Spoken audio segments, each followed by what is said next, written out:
Yani customer kanakuja kanakwambia, Aki Teacher Tabby, I love your content. When moms come up to me and tell me, Aki, my daughter looks up to you because you're changing how they view education. Yeah. You know, these guys don't understand the impact that they have. Yeah. But hawa watoto hawajui nanga kulia after wameniambia hivyo. Now more than ever, women, ama tuseme females in general, are being given opportunities that they never had. So take advantage of it kindly. There is nothing a male student can do that you cannot do. Tafadhali. Tuelewane hapo. So take advantage of the opportunities being awarded to young women nowadays and thrive. My dear, thrive. It is your time.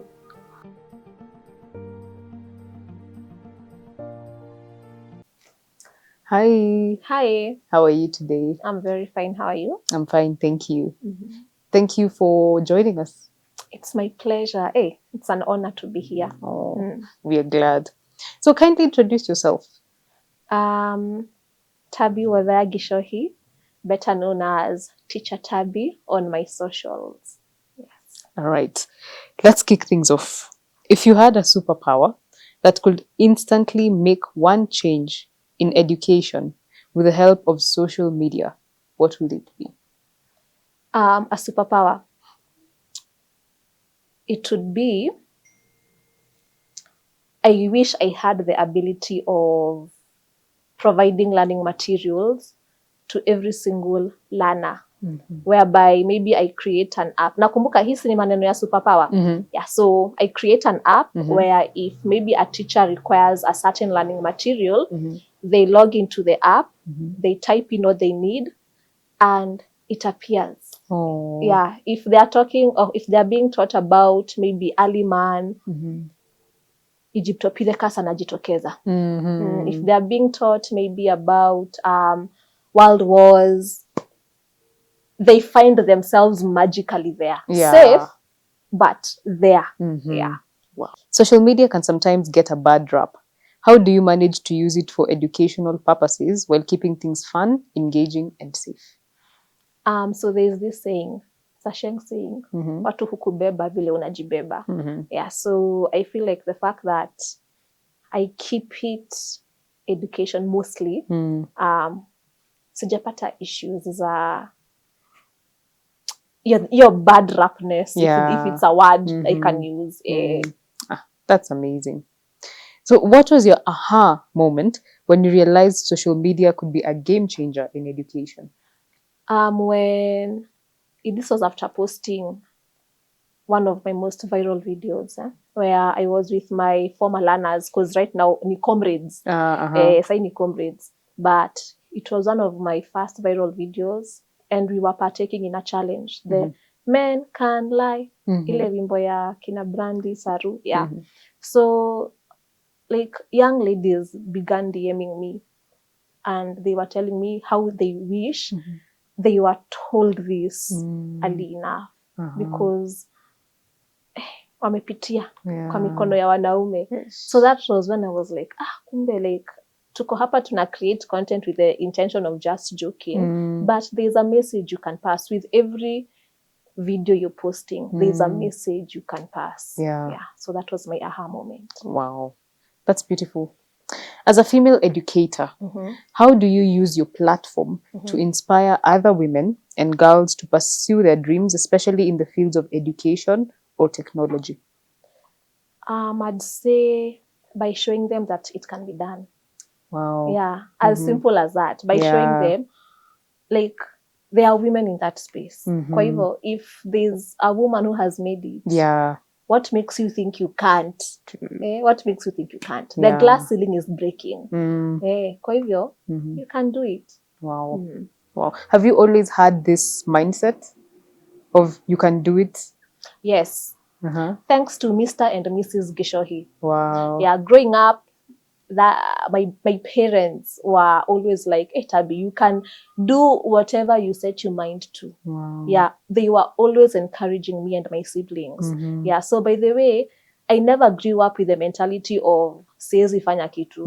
Nitafanya. Wow. Na mwenye unasema siwezi fanya, I'll show you I will do it. Wow. Yeah, and it started with my parents, them encouraging me. That's amazing. Are they still the same way till today? Yes, very much the same way. Very, very much the same way. Did they support you when you were going into content creation?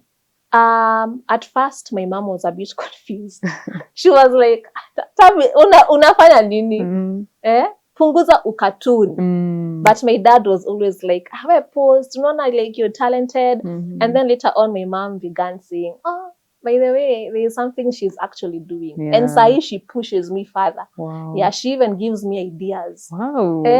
Oh, Yeah. That's beautiful. If you could host a virtual classroom anywhere in the world via social media, where would it be and why?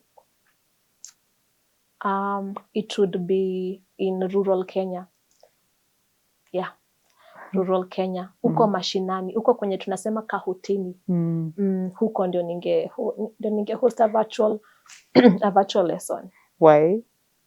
Because I feel like a lot of people are quite blind when it comes to the challenges a lot of school-going children are undergoing when it comes to accessing quality education. Me want to show people vile unakaa town si vile watoto wengine wanaishi. Kuna watu hawana classes. Kuna watu wanasoma chini ya miti. There is even a photo I saw of kids learning in a tank ya maji because hawana classes. Me, I'd want to expose that to everyone and show everyone that kuna watu wanapitia mashida. And even though wanapitia mashida, they are still passionate about going to school and actually learn. Yeah.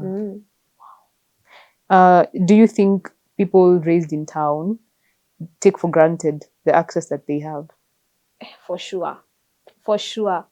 People don't appreciate what they have. And until you go and actually visit these schools, especially huko mashinani, that's when you start appreciating what you had growing up. That's when you start appreciating the sort of schools that are there in towns. Can you share a funny or heartwarming story about how social media has brought your classroom closer or sparked a memorable moment? Okay, I'd say when I was teaching, ever since my first viral video, which was with learners again, my students were like, "Hey, Jam, we want to do content with you. Tufanye video." Kila saa mtu anakuambia tufanye video. So it was like, sawa, tutafanya video. But under the condition, nikiwapea cut, wenye wamepita ndio wanaapia kwa hiyo video. Mtu kwa exam, the most improved, ndio tunafanya na hiyo video.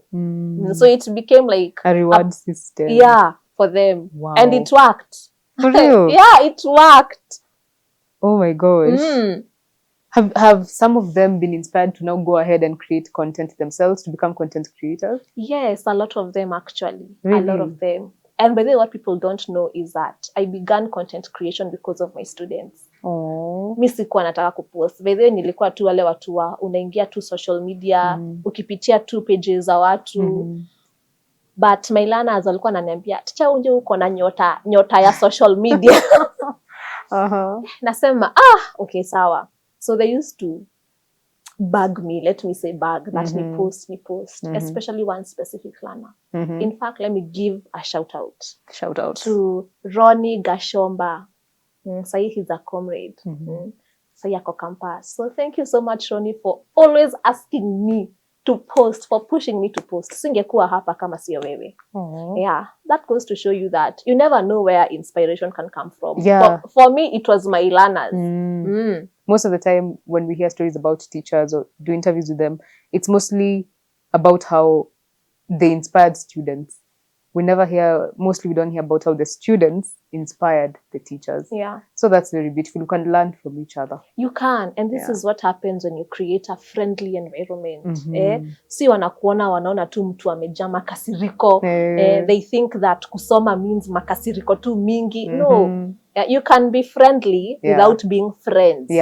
So just create like a conducive environment for your learners and for you to thrive without actually being friends. Because at the end of the day, huwezi befriend mwanafunzi. Mwanafunzi ni mwanafunzi.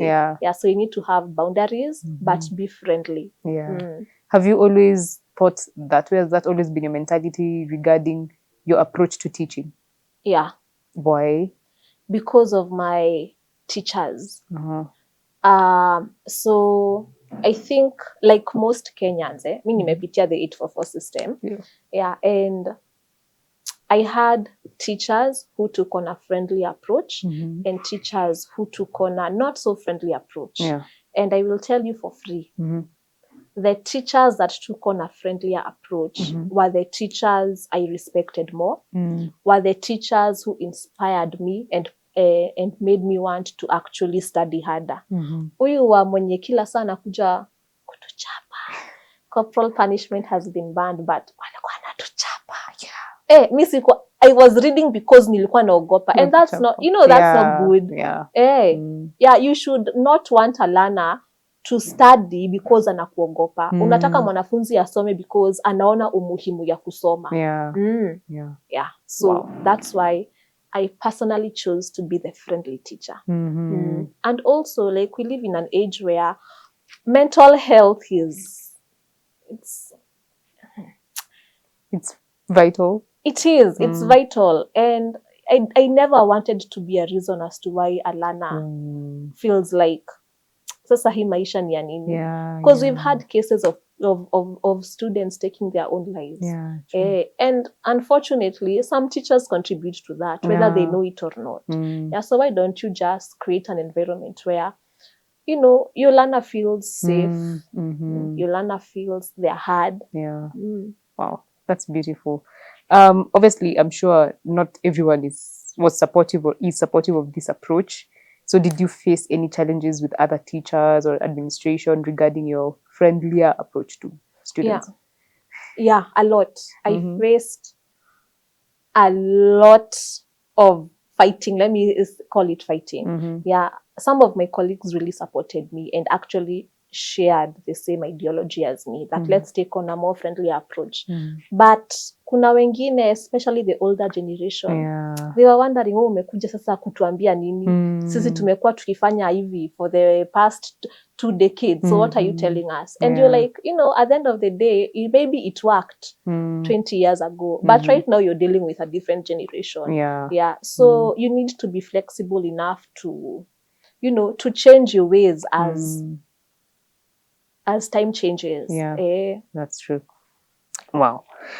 What role do you think social media can play in breaking down barriers for female students, especially in traditionally male-dominated fields like STEM? I think that with social media, it shows the young females that there are women doing this. Doing this. And succeeding.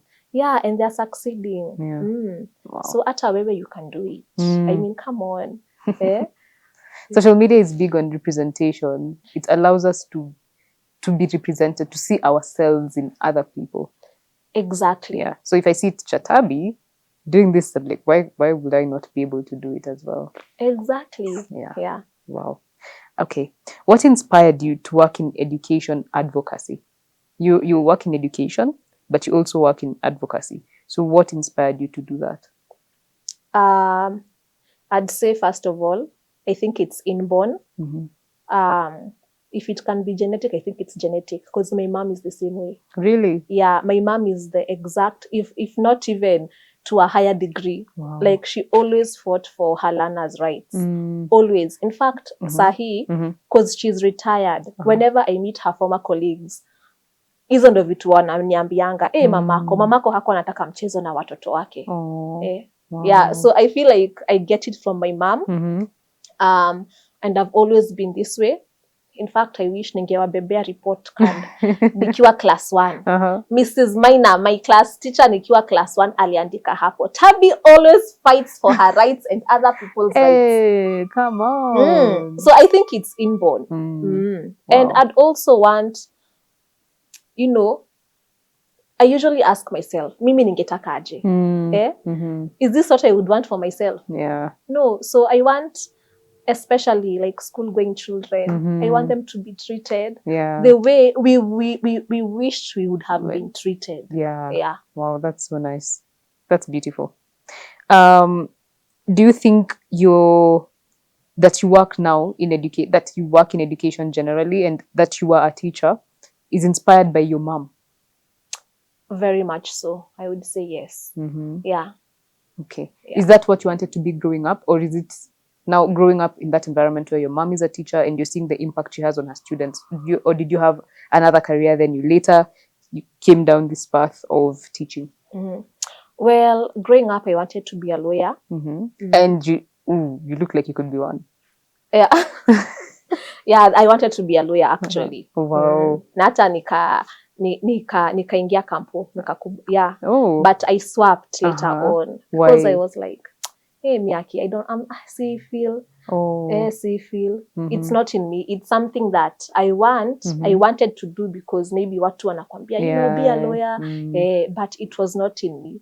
Yeah, in fact, a lot of people were shocked that when you I changed, swapped from law to education. They were like, why? Why would you do? Why? Unadu? You look like you could, oh my God, especially when I seeing you right now, even how you dressed, which is fantastic, but you look amazing. Oh, thank you. I can envision you as a lawyer. You look like you could kill it, yo. Yeah. Okay. Thank you. You're welcome. So you currently work in the Ministry of Education. You retired from your teaching career. Has your gender influenced or impacted your work in any way? Yes. How so? My gender has definitely impacted my work. Yes, because nasi mimi msirushe mawe, but even research shows that women tend to be more empathetic. We have more emotional intelligence, higher levels of emotional intelligence. And when you're working in a sector that is so sensitive, because you're dealing with the lives of children, the future of Kenya. So even the decisions you need to make, they need to be of a certain caliber. Kwa sababu na deal na maisha ya watu directly. So I feel like my gender has definitely helped because we take more of an emotional look at things. Wow. So it has enriched your... It has definitely enriched. That's beautiful. So without going into too much detail, if you're not comfortable with it, but could you share how a typical day in your life looks like, especially working in the ministry? What does that look like? Without giving too much away, I'd say waking up. If it's comfortable for you to also give too much away, feel free.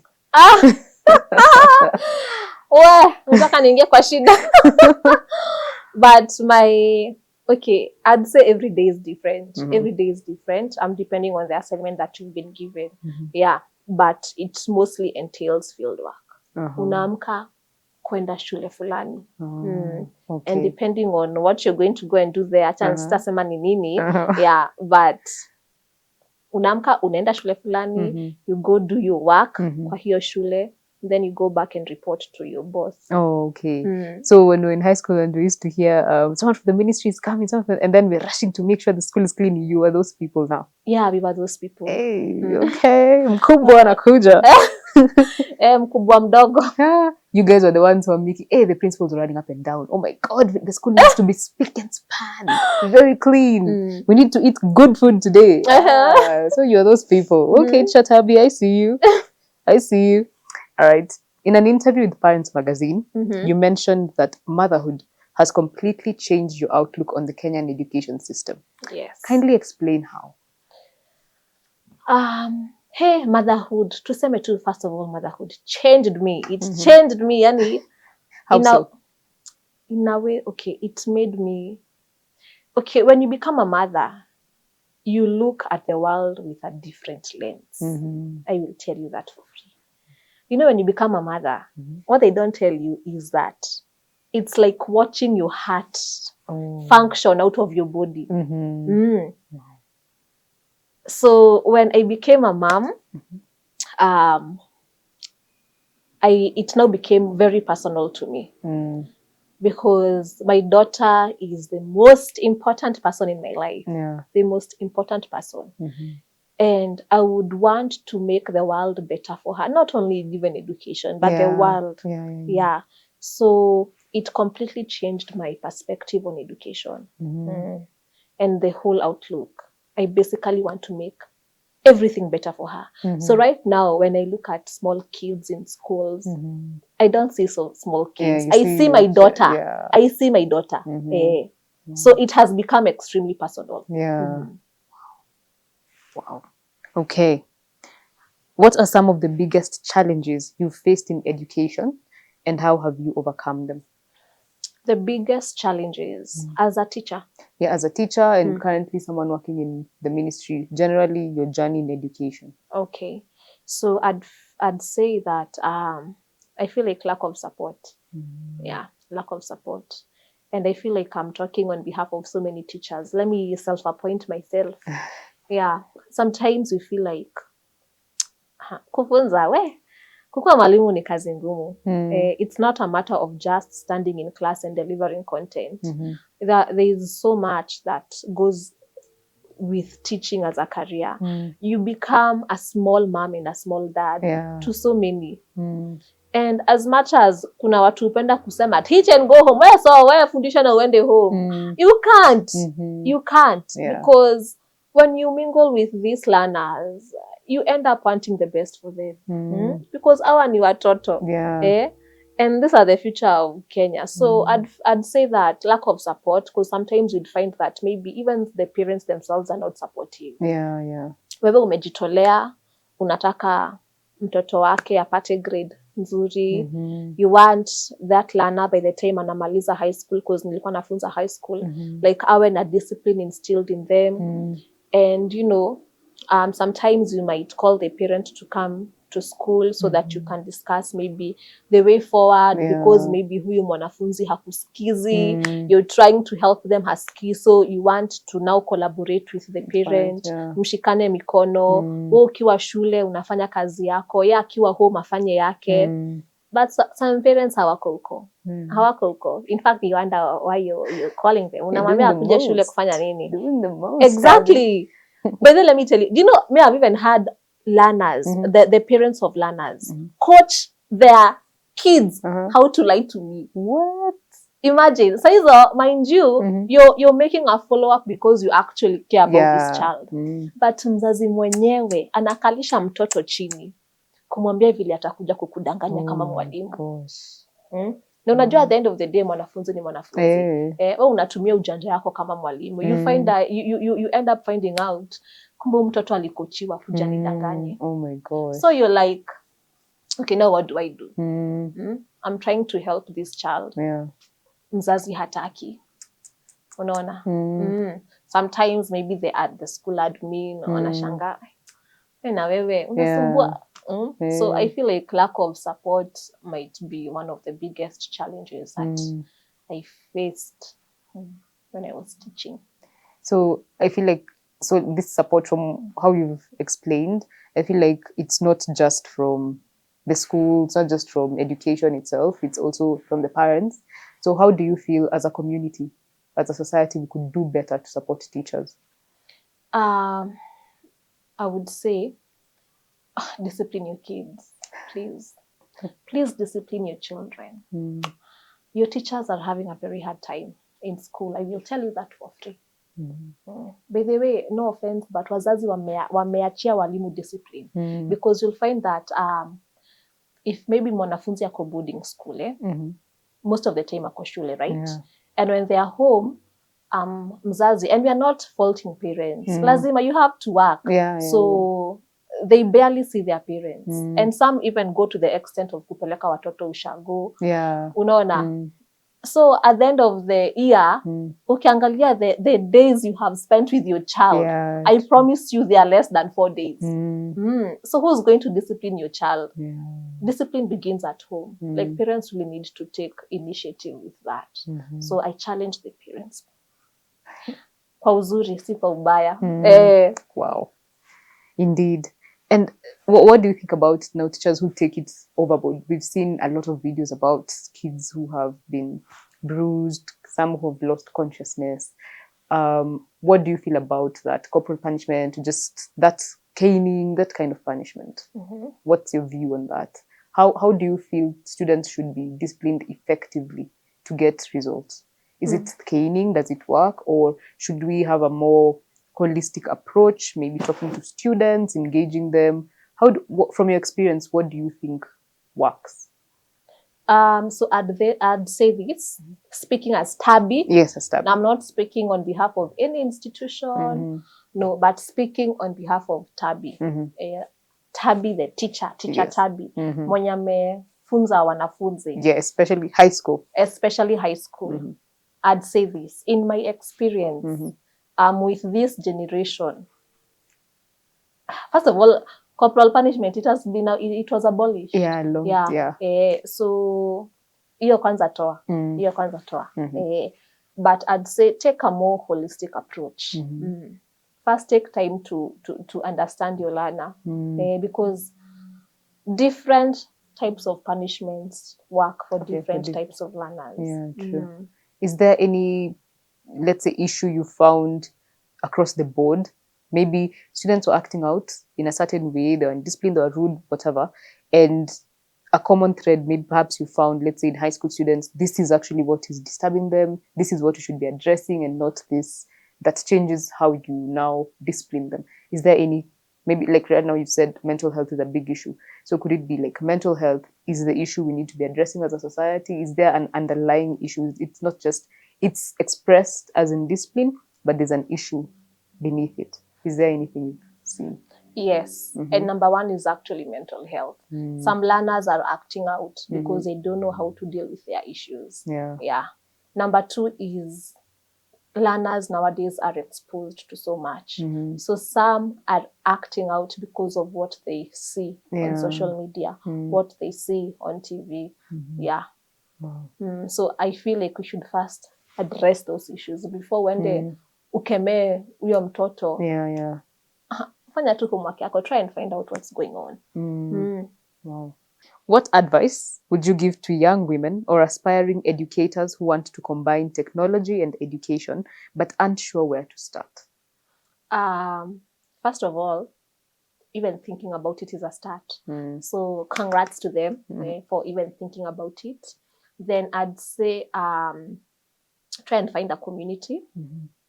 Thank God we live in the digital era.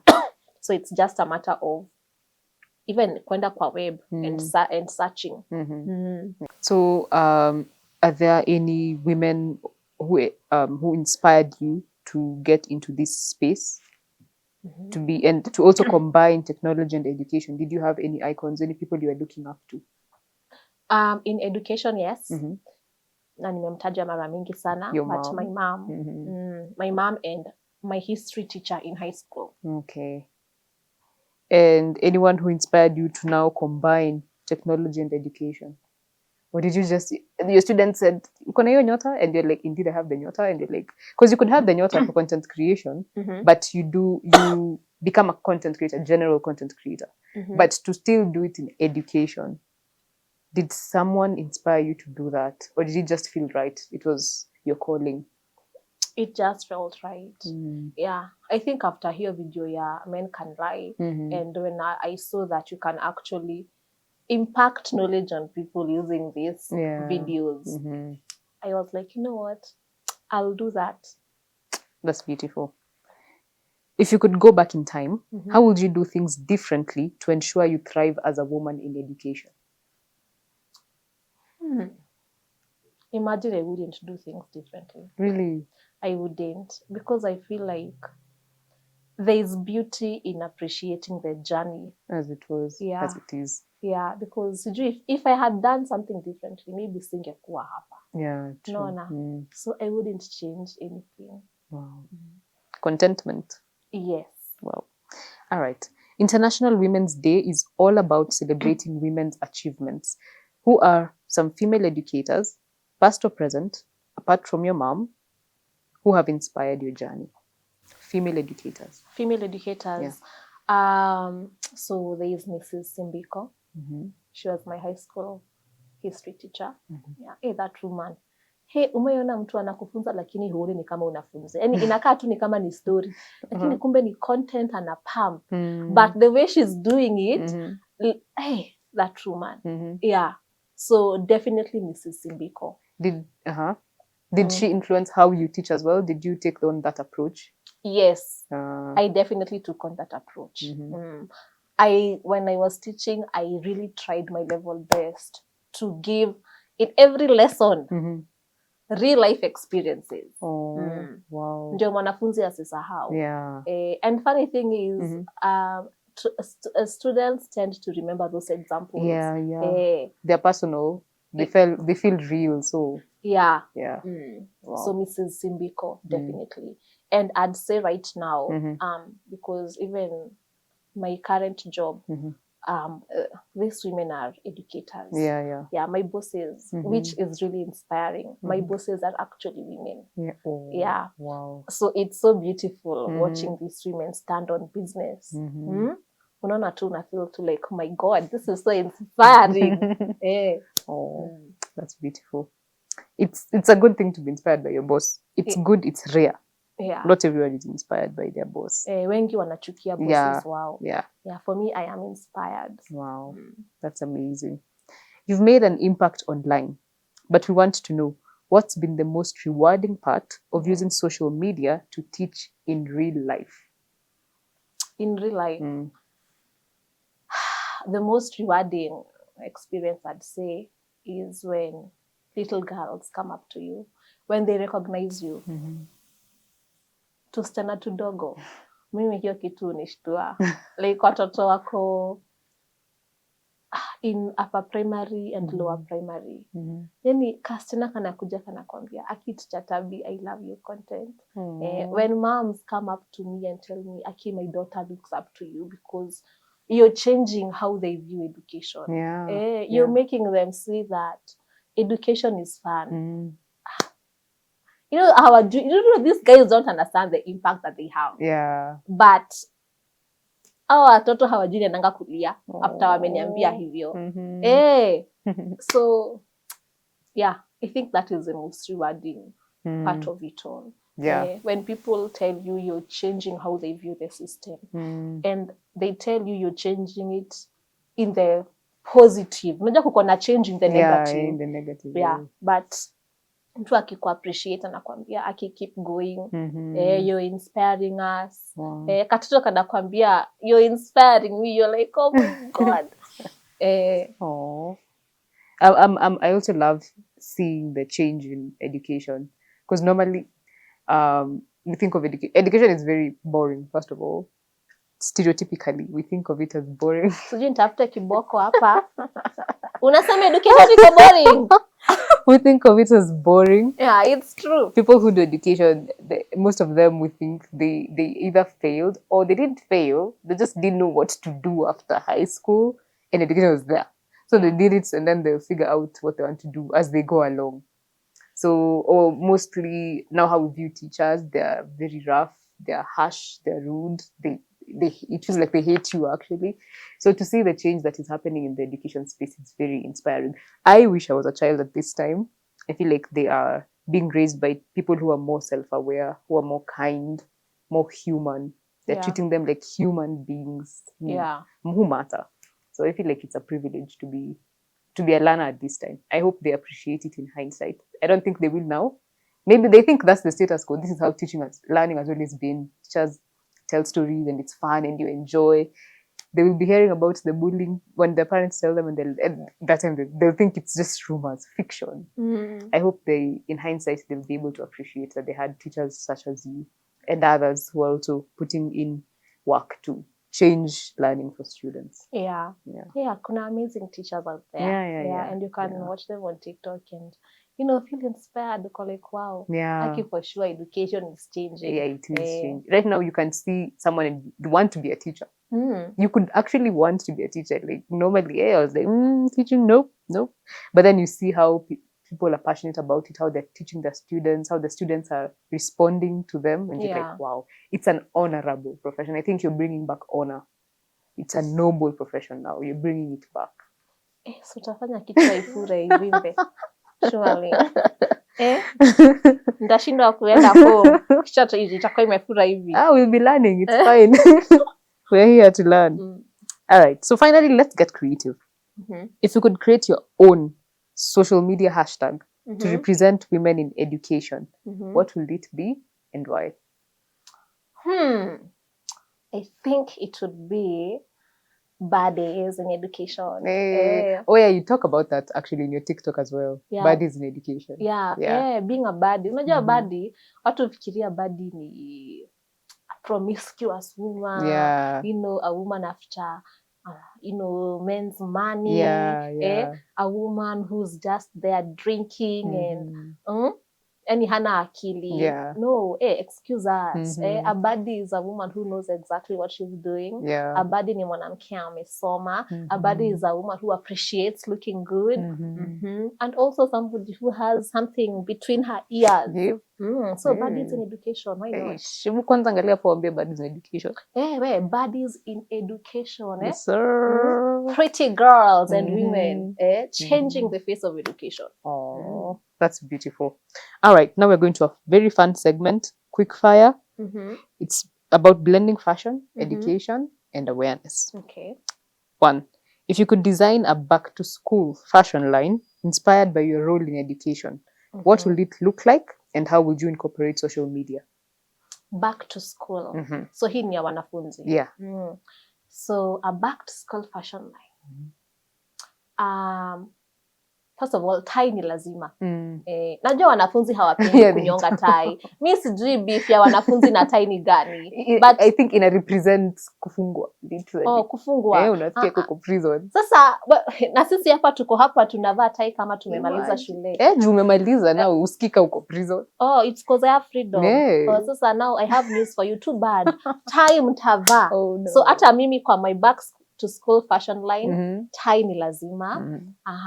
And then kutakuwa na nini? The windbreakers. Cute windbreakers. And then I'd have like a logo, a cute logo. And hizi logos zitakuwa na school mottos, zinakuanga nazo. Mi yangu itakuwa like na different captions. Kama hiyo buddies in education, learning to learn. Education is fun. And maybe some graffiti designs. I like it, graffiti designs. I like the windbreaker, I like the tie. I like what's going on here. I can see it. I love it. What's the color? Kuna stereotypical colors we know for uniforms and hizo colors ziko zinafurahisha. Okay, for me personally, I'd say first of all, my favorite colors ni pink and purple. So for the girlies, pink and purple. But here's the thing with students, especially high schoolers. Uniform mnafuanga mara ngapi kwa term? Oh yeah. So sitaki kuwape dark colors because I'm sure uniform itakuwa inafuliwa twice. So let me give you bright colors. So even maybe for the guys or for the for the young men, maybe like different variations of blue, but not too dark. Ndio muoshe uniform. Calling you out. Hawaushangi. So you're big on fashion. Yeah, I love fashion. I love fashion. We can see it on TikTok and even in real life. You look stunning once again. You. Who is your fashion inspiration? My fashion inspiration? Myself. Really? I don't have, for sure. Wow.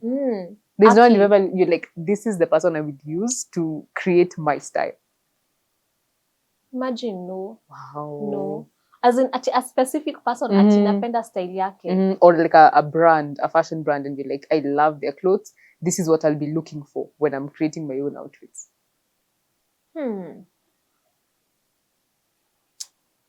Imagine hakuna. Hey, come on. Imagine hakuna, by the way, honestly. I feel like what inspires me in terms of fashion is wanting to look good. So whatever I feel like would look good is what I will wear. Wow. Not a specific person. Authenticity. Yeah, wow. I'd say that. Wow. All right. So do you have any signature outfits you wear on special teaching days or during important educational events? No. So nikwambie. No, kitambo nilikuwa na specific clothes, but for whatever reason chenye umepanga kuvaa ina backfire. Always. Sindio? Yes. Yeah. Yes. For whatever reason huwa ina backfire. Mhm. So me I'll wear whatever that hiyo siku nikiamka Mhm. chenye nitaamua ndo nitavaa. Huwa niliacha kupanga by the way. I Ilikuwa tu agree. zina backfire. I endorse the message. If you had to pick an outfit to wear to represent the future of education, what will it be? Okay, it would be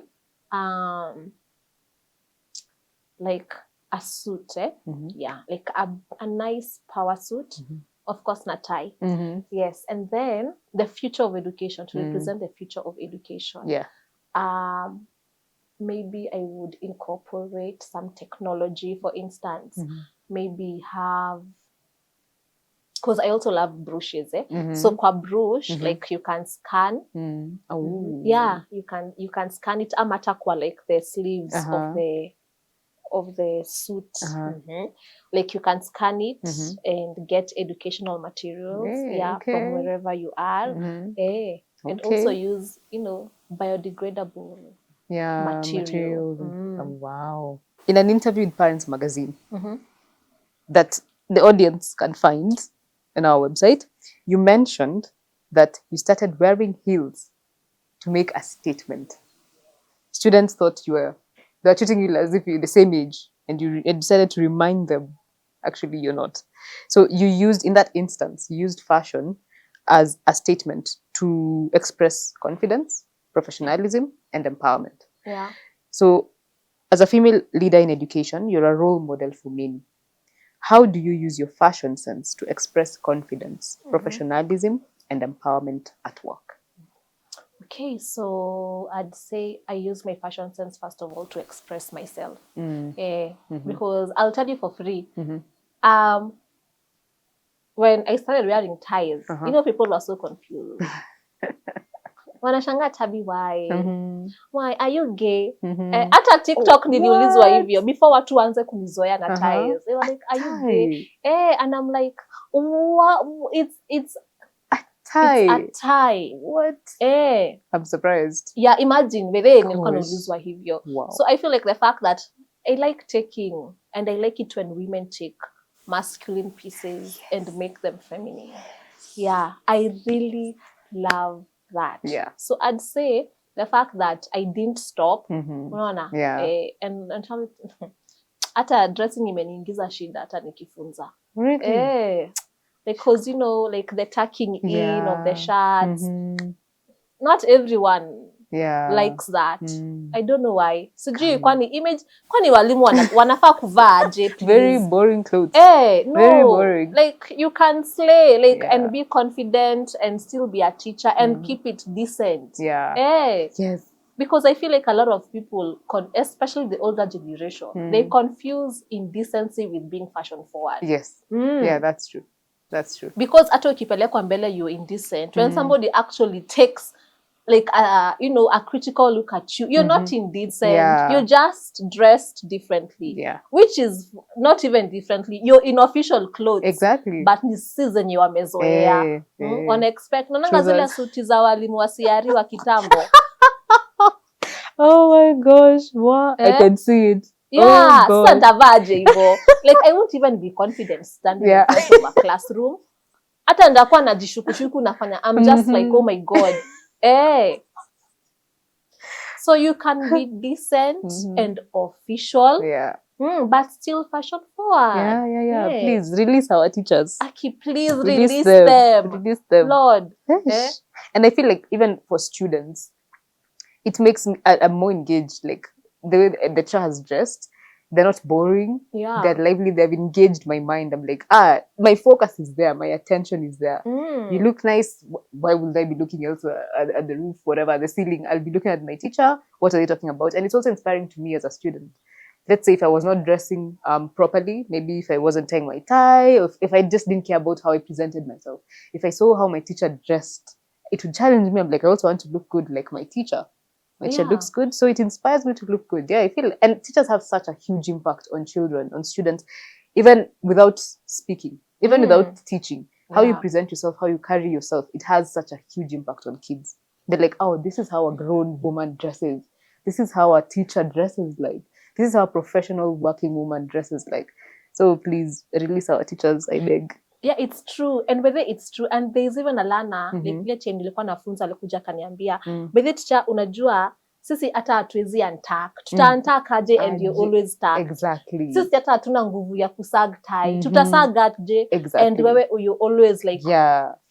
so Eh. it's true. Yeah, yeah, yeah. Mm. Yeah, you see a teacher looking good, even you want to look good. You're like, wait, I And want it to. also, sorry. No, go Mm. ahead. And it also goes to show you that Mhm. ukisimama mbele ya class unaambia mwanafunzi, be teachers.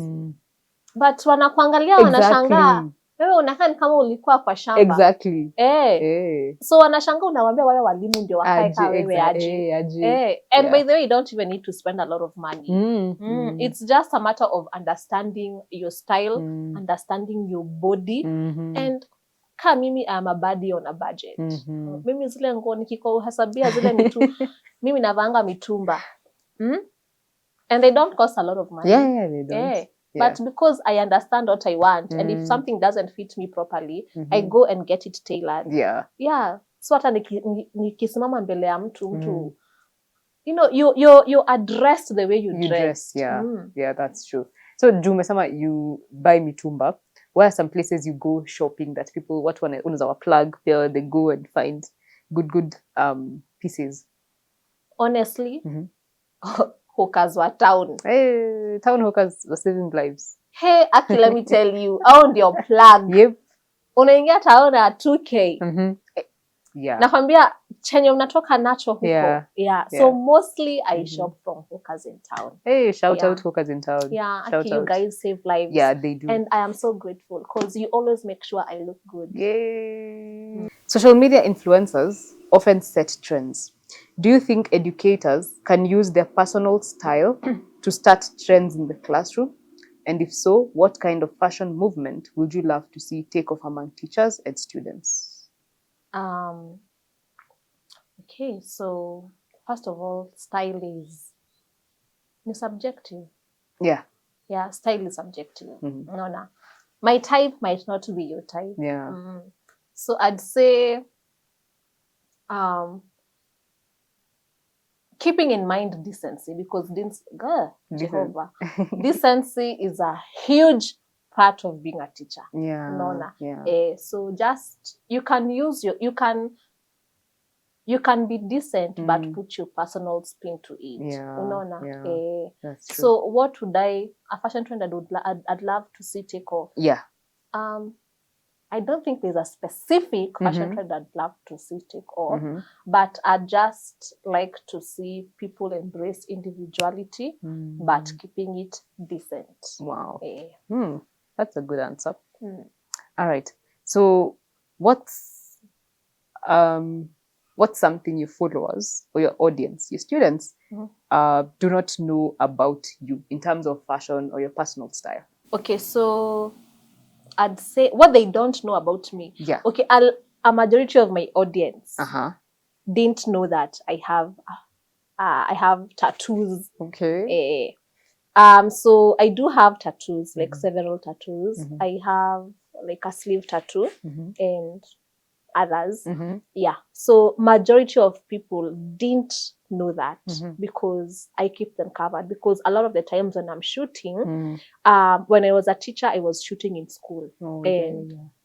I always kept my tattoos covered. I'm a big believer of there's a time and place for everything.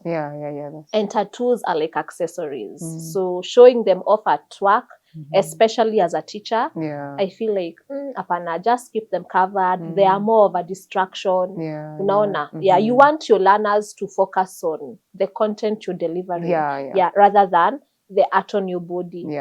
So true. I don't think tattoos are bad. In fact, I love them. I love seeing people with them. But I feel like since they're an accessory, there's a time and place for everything. Has anyone attacked you because of the tattoos, your audience, or anything like that? Have you received backlash because of them? You said they didn't know, meaning now they know. Yeah, now they know. So how did they react to that? Some were like impressed. They were like, oh, wow, I love the ink on your body. Kuna wengine wako like, oh, sijui, morals, and you're like, what does tattoos have to do with morals? There's no Yeah. connection. Yeah. People need to understand Mhm. that your perception is not somebody's reality. That's Yeah. true. That's true. Tattoos don't make a person. Yeah. Tattoos don't give a person a bad character or Yeah. bad manners. Kama mtu hana morals, it has nothing to do with their tattoos. Yeah. Yeah, and it has everything to do with them Yeah, as a as a person. person. Yeah. Yeah. Tattoos are art. Mhm. So mwache kujifanya huku maroho watakatifu. Kindly. Okay. This year's IWD theme is accelerating change. As an advocate in education, what are you doing to accelerate change? By using my platform. Yeah, by using my platform to educate, because a lot of people actually DM me thanking me, telling me that, hey, by the way, I didn't know this is what happens. Thank you for that. Wow. Yeah, so I'm accelerating change by using my online platform to educate people out there. Yeah, I see a lot of your content is, like, a good number of your videos are responses to people's questions. Yes. So people ask something and then you now make a video about it, educating them on something. Was that a deliberate decision? You decided that's how you will go about your content? Or did it just come up naturally from the videos you created, and then now people started asking questions and then you respond to them? Yeah, it wasn't planned. Yeah, it definitely wasn't planned. I feel like that's a good approach because you're engaging with people in real time. People know if I ask Teacher Tabby, she will respond at some point. We'll see a video. I like that. Yeah. And I usually try by way to respond to all the questions. Sometimes it's hard because I'm only one. Yeah. Ni mimi tu. But I try. I usually try and respond. Kwanza kwa DMs. But please, can I say something? Yes, yes. Aki, please, when you're DMing me or maybe your favorite content creator, kindly usiuseme hapo hi, because Aki, I promise you, like DMs zimejaa. So ati ni respond hapo hi, and then unaniuliza how are you doing, and then I'm like, I'm fine, how are you? Like, unaona hiyo? Yeah. Kindly, just as a tip, if you're DMing somebody about a serious question, have it in one message. Sema, hi, kindly I would like to inquire about it. Wow. Na mtu asipo reply DM yako, usikasirike, uanze kusema ati mtu ako na maringo. DM nikiwafungulia hapa saa hii. Oh God, zimejaa. Well, all right.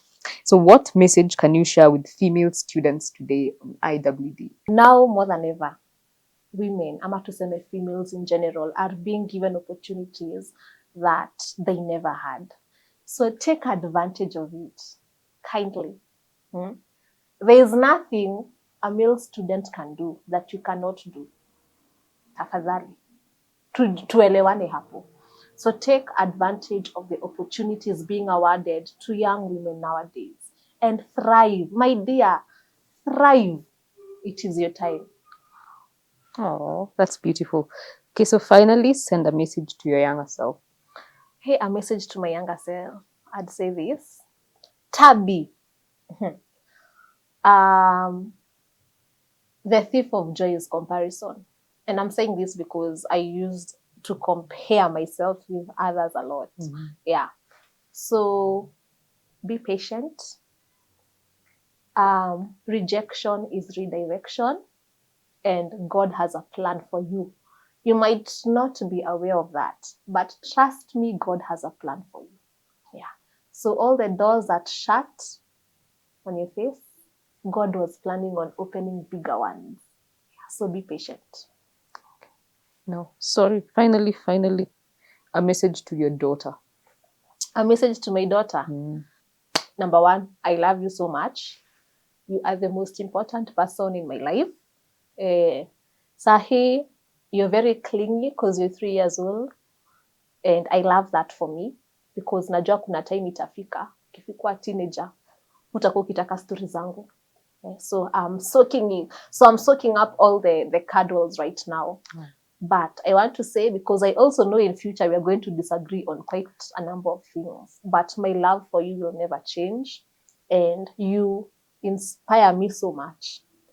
Na kuangalianga na shikanga kasura kako, and I'm like, my God, I need to make the world better for you.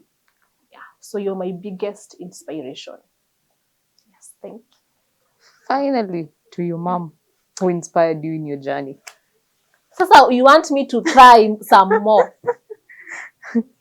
So, Mom, this is actually in honor of International Women's Day, sindio? Yeah. Yeah. Acha kwanza naanza na babangu. Okay. Yeah, because it's not International Men's Day, Yeah. but I want to say a big thank you to my dad. Like, I'm so privileged to have grown up with a man like you around.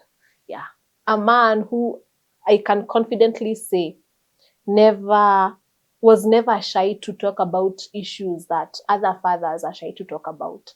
My dad has always taken a very hands-on approach. So I am extremely grateful, because what you don't understand, Mr. Gishohi, is that you gave me the confidence I have right now. Yeah. The way you took on a hands approach, you definitely gave me and my sister the confidence that we have. You should listen to our conversations, tukikuongelelea. So we definitely truly appreciate you. In terms of being given fathers, I think we were the luckiest. God alisema, nyinyi chukueni huyu. So we are extremely lucky. And for my mom, truly honored to be your daughter. You inspire me in ways that you cannot imagine. I know I don't tell you this. Najua saa hii hata unashangata bia nasema nini. But you are truly an inspiration. And the thing is, it's not only to me, Mom. Napatananga na your former co-workers huko nje who sing praises and who even in fact tell me, zile baraka ninakula saa hii ni kwa sababu yako. Yeah, because of how you've always handled other human beings, of how you've always taken care of your children. And by your children, I mean your learners. Of how you've always stood up for the voiceless. I am extremely grateful to have had such a mom. You are truly an inspiration. And in fact, nikifanyanga kitu najiulizanga, what would my mom do in such a situation? And that usually guides my decisions. So thank you so much.